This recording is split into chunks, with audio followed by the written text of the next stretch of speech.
So I am a bad fan. I actually promised Justin Nimmo a painting like months ago. If you don't know who he is actually the Silver Space Ranger. I actually met him about 3 years ago at a Comic-Con, the Bell City Comic-Con. You actually probably can see that here. Super cool guy, down to earth. Talking to him was just like catching up with an old buddy and getting some drinks at a bar. But I did a autograph swap with Tracy Lynn, Space Ranger, a while back, and I met both of them the same day. And I thought it'd be only right to send him a Power Ranger glass painting too. So today I'm actually gonna finish that painting and send it off to him. All right, guys, let's paint the Silver Ranger. I had a few people ask me on my TikTok, where do I get my glass from? And if you're a beginner, I recommend just going to the Dollar Tree and get it, just so you can get a feel for it, even see if you're gonna like this before you spend a lot of money on it. But there are certain places you can actually go to get glass sheets in bulk. I think Amazon's actually one of those places, and if I find the link, I'll put it down below. But anyway, when it comes to glass painting, you wanna find the image that you wanna reproduce. Google is a good spot, or you can just freehand draw it yourself, but just remember to do it in reverse, because when you flip it over, you're gonna want it to be in the right orientation.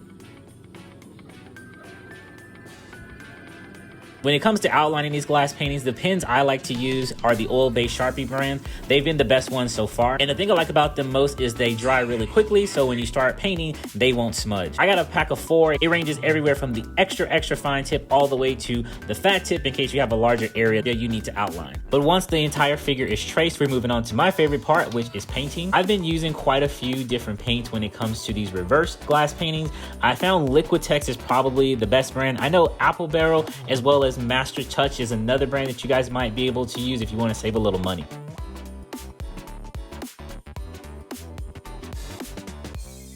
Glass paintings definitely are a little different. In a traditional painting, you would put your highlights down last, but here we're going to put our highlights down first, followed by the shadows, and then lastly, your overall filler color.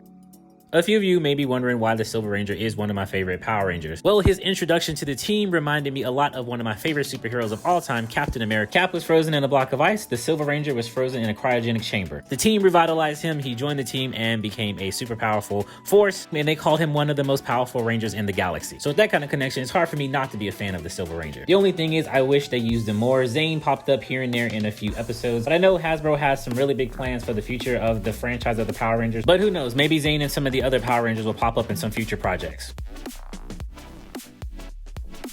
And when it comes to laying down the paint for this glass art, remember, this isn't like a traditional painting where you're going to use brush strokes. You're going to want to get a good amount of paint on your brush and dab it into the areas you want to fill. And just a word of caution, hear me out here, do not go on to another color until the previous layer is completely dry. I've rushed a few of these, and if you don't let the paint dry, you're going to end up smearing one color into another, and you don't want that. Now, I know the Silver Ranger from the show, his suit is entirely silver, and the details on his suit are gold. I do have some silver and gold paint. I just wasn't sure how well that was going to show up in these reverse style paintings, so I just played it safe and did some highlights and shadows of gray as well as some highlights and shadows of this yellow. For the darkest part of the yellow, I actually used a lighter brown instead of mixing black with it, and I think it actually looks a lot better. You guys let me know. One thing I do like about doing these glass style paintings, it does actually make you think a little bit more about your color choices and also color placements. I will say certain things are easy, but depending on what you're painting, it can be very tricky. I really do want to paint some more Power Rangers, especially the ones from space. That was probably one of my favorite seasons, from the storytelling to the character development, and probably one of the best series finales Power Rangers have ever had. Power Rangers in Space by far is one of their best seasons. So all I'm doing at this point is filling in the rest of the character with the gray that I felt was closest to the look of silver. Being able to create this for Zhane, who was such a cool guy to meet, it's really fun, and I hope he likes it. And the moment you guys been waiting for,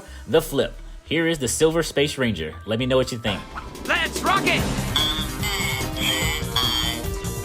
All right, and we're all done. This is the Silver Ranger. I took the inspiration of the pose from the Silver Surfer.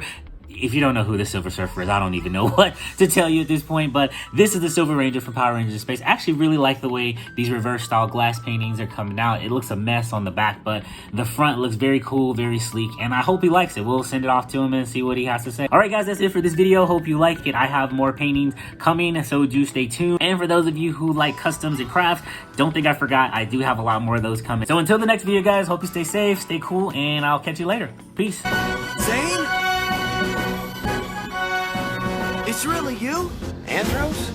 Super Ranger! Yeah!